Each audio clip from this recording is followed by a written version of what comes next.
Tough Saturday for the Liberty as they fall to the Fever in Naptown, 83-78. We're going to talk some Liberty basketball, and we're going to do it with a first-time guest. He is one of the hosts of Liberty Latte of Morning Brew Sports. It's my guy, my Eastern Caribbean brother, Swanny, who joins me now. Swanny, what's going on, man? Hey, man, I'm doing great, Dex. Glad to be here.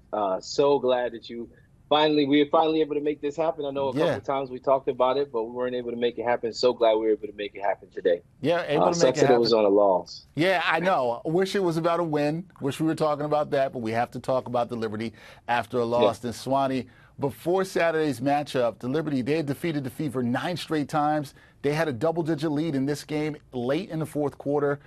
But why were the Liberty not able to secure what would have been their 21st win of the season on Saturday? What went wrong for them down the stretch?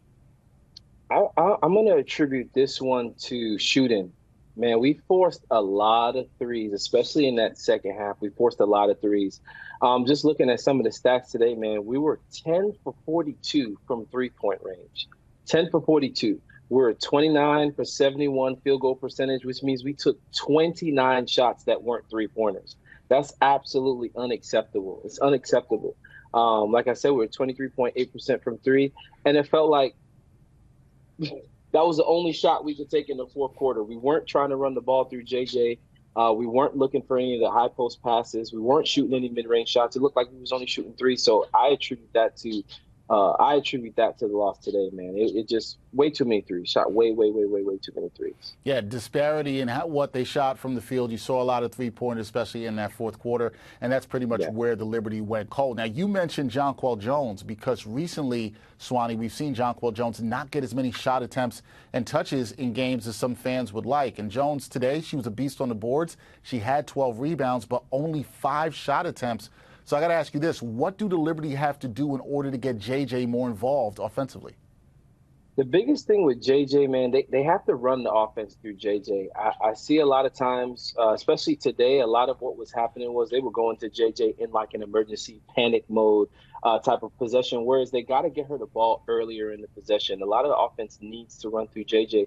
JJ's able to attract that double team down low, which opens up that mid-range shot for people like Stewie, for people like Sab, for those like KT and Benijah, especially on the cut. But they weren't looking for her to get her the ball, man. So I feel like a lot of what needs to happen is they have to run a lot more offense through JJ. Yeah, and it needs to happen early, like you said, not in panic situations where they're getting her the ball late in sets. Last thing for me, Swanee, we're just over the halfway mark of the season in the W. Liberty have played 21 games, and of the 4 losses that the Liberty have right now, this one that they suffered on Saturday might be their toughest of the year. However, the team is still atop the WNBA standings. But, Swanee, do you have any concerns about this team moving forward after what you saw in Saturday's loss to Indiana? I do, man. I have 2 actual concerns. Both concerns come from they stem from the same point, which is coaching. All right, so my biggest concern right now is coaching. I got to put this on Sandy. I have to put this on Sandy. You have to know your weapons and when to use them. My biggest issue right now is our rotations. Leone only had 6 minutes in this game. She didn't touch the court once in the second half. And to have a wing defender as big as Leone and only use her in the first half is absolutely crazy. It's insane.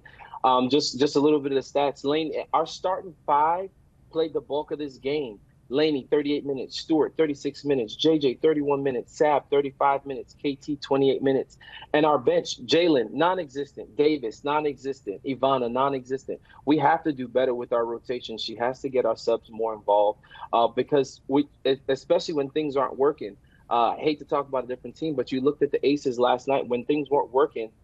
You saw the coach took everybody out. Every starter came out. Why? Because it allows the team to understand that there's consequences for your actions. We can't just continue jacking up threes. My other thing is shot selection, and it goes back to Sandy. If the team is only shooting threes, we have to be able to. She has to be able to She has to be able to, as the coach, rein in her players and understand when to take better shots. As the coach, she's responsible for that.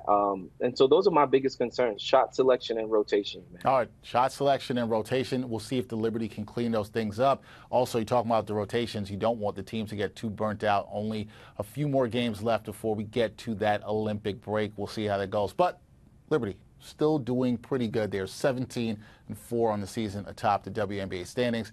That is Swanny. Check him out with Liberty Latte of Morning Brew Sports. Does a great job there talking New York Liberty basketball. Swanny, glad we finally got to connect. We'll do this again, my friend. Thank you so much. Thank you for having me, Dex.